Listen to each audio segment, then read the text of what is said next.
ఆషాఢ మాసం సందర్భంగా మన కాసం ఫ్యాషన్స్ కిలో చీరలు కొనండి, అరకిలో చీరలు ఉచితంగా పొందండి. అమరావతి రాజధాని హైటెక్ రియల్ ఎస్టేట్ స్కామ్లో మరో అంకం మొదలైంది. స్పోర్ట్స్ సిటీ పేరుతో భారీ ఎత్తున భూములు అస్మదీయులకి కట్టబెట్టే పనిలో చంద్రబాబు సర్కార్ నిమగ్నమైంది అన్న ఆరోపణలు వెలువెత్తుతున్నాయి. రాష్ట్రాన్ని అప్పుల ఊబిలోకి నెట్టేస్తూ రైతుల జీవితాలతో చంద్రబాబు చెలగాటమాడుతున్నారంటూ ఆర్థిక నిపుణులు, మేధావులు, రైతు సంఘాల నేతలు విమర్శిస్తున్నారు.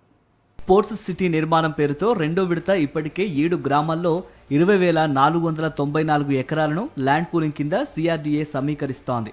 ఇంటర్నేషనల్ గ్రీన్ఫీల్డ్ ఎయిర్పోర్టు, స్మార్ట్ ఇండస్ట్రీస్తో పాటు భవిష్యత్తులో 43 గ్రామాల్లో 1.54 లక్షల ఎకరాలకు రాజధానిని విస్తరించేందుకు ప్రణాళిక రచించింది.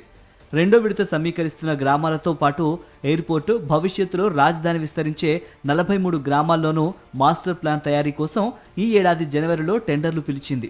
అయితే ఎవరూ ఆసక్తి చూపకపోవడంతో వాటిని రద్దు చేసి ఫిబ్రవరిలో మళ్లీ టెండర్లు పిలిచి వాటిని ఇటీవల ఆమోదించింది. మాస్టర్ ప్లాన్ తయారీ పనులను సింగపూర్కు చెందిన సుర్బానా జురాంగ్ కన్సార్షియంకు 45.14 కోట్లకు కట్టబెట్టింది.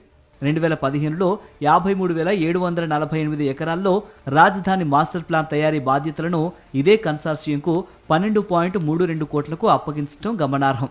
ఈ మాస్టర్ ప్లాన్ లోపం వల్ల విద్యుత్ లైన్లు మార్చేందుకు 1,480 కోట్ల రూపాయలకు పైగా రాష్ట్ర ఖజానాపై భారం పడింది. అయినా సరే రెండో విడత రాజధాని మాస్టర్ ప్లాన్ను అదే సంస్థకు ప్రభుత్వం అప్పగించడం వెనుక కారణం ఏమిటన్నది బహిరంగ రహస్యమే.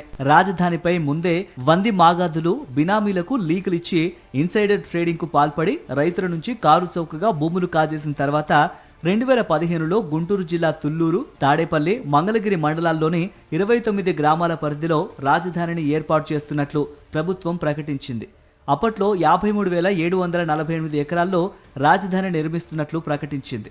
ఇందులో ప్రభుత్వ అటవీ భూమి పోను 34,390 ఎకరాలను రైతుల నుంచి భూ సమీకరణ ద్వారా సమీకరించింది.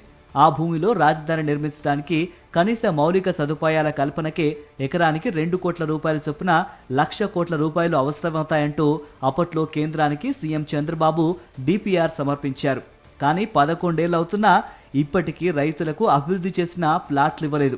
2014 నుంచి 19 మధ్య రాజధాని నిర్మాణానికి 5,500 కోట్ల రూపాయలు వ్యయం చేసిన శాశ్వత నిర్మాణం ఒక్కటంటే ఒక్కటి కట్టలేదు.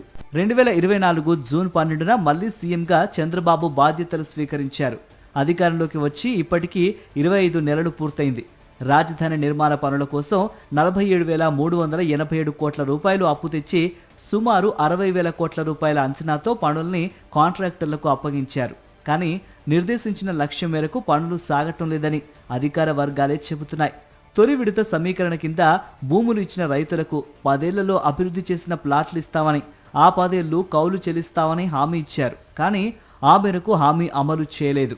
దాంతో రైతులకు కౌలు చెల్లింపును మరో 5 ఏళ్లు పొడిగించారు. ప్రస్తుతం అమరావతి గవర్నమెంట్ కాంప్లెక్స్ లో శాశ్వత సచివాలయం, అసెంబ్లీ, హైకోర్టు, లోక్ భవన్, మంత్రులు, ఎమ్మెల్యేలు, అధికారుల క్వార్టర్స్ సహా అన్ని ప్రభుత్వ భవనాలను నిర్మిస్తున్నది కేవలం 1,375 ఎకరాల్లోనే. రైతులకు ప్లాట్లు కేటాయించగా మిగిలిన భూములను అస్మదీయులు, బినామీలకు చెందిన సంస్థలకు అత్యవసర ధరలకు కట్టబెడుతున్నారనే ఆరోపణలు బలంగా వ్యక్తమవుతున్నాయి. విజయవాడ, గుంటూరు మధ్య కోల్కతా, చెన్నై జాతీయ రహదారికి సమీపంలో 1,500 ఎకరాలను 2015లోనే సేకరించి అందులో సచివాలయం, అసెంబ్లీ, హైకోర్టు, అన్ని ప్రభుత్వ భవనాల్ని 5,000 కోట్లతో పూర్తి చేసే అవకాశం ఉండేదని నిపుణులు చెబుతున్నారు. అదే జరిగి ఉంటే 2017 నాటికే రాజధాని పూర్తయ్యేదని, ఈపాటికి విజయవాడ, గుంటూరు కలిసిపోయి మహానగరంగా రూపాంతరం చెందేదని స్పష్టం చేస్తున్నారు. రాజధాని 29 గ్రామాలకే పరిమితమైతే చిన్న మున్సిపాలిటీగా మిగిలిపోతుందని, భూముల ధరలు పెరగాలంటే international greenfield airport, sports city, smart industries రావాలని, అందుకోసం రెండో విడత భూ సమీకరణ తప్పదని సీఎం చంద్రబాబు తెగేసి చెప్పారు. అందులో భాగంగా పల్నాడు జిల్లా అమరావతి మండలంలో 4 గ్రామాలు, గుంటూరు జిల్లా తుళ్లూరు మండలంలో 3 గ్రామాలు వెలిసి 7 గ్రామాల్లో స్పోర్ట్స్ సిటీ కోసం 20,494 ఎకరాల్లో భూ సమీకరణకు గ్రీన్ సిగ్నల్ ఇచ్చారు. ఇక గ్రీన్ఫీల్డ్ ఎయిర్పోర్ట్, స్మార్ట్ ఇండస్ట్రీస్ భవిష్యత్ అవసరాల కోసం గుంటూరు జిల్లాలోని 43 గ్రామాల్లో 1,54,853.43 ఎకరాలకు రాజధాని విస్తరించాలని ప్రభుత్వం నిర్ణయించింది. మొత్తం 50 గ్రామాల్లో 709.57 చదరపు కిలోమీటర్ల పరిధిలో రాజధాని నిర్మాణానికి మాస్టర్ ప్లాన్ రూపొందించే పనులను సింగపూర్ సంస్థలకు అప్పగించింది. ఇందులో 7 గ్రామాల్లోని 20,494 ఎకరాలను తొలుత భూ సమీకరణ చేసి ఆ తర్వాత అవసరమైనప్పుడు మిగతా భూమిని విడతల వారీగా సమీకరించాలని ప్రభుత్వం నిర్ణయించినట్లు అధికార వర్గాలు చెబుతున్నాయి.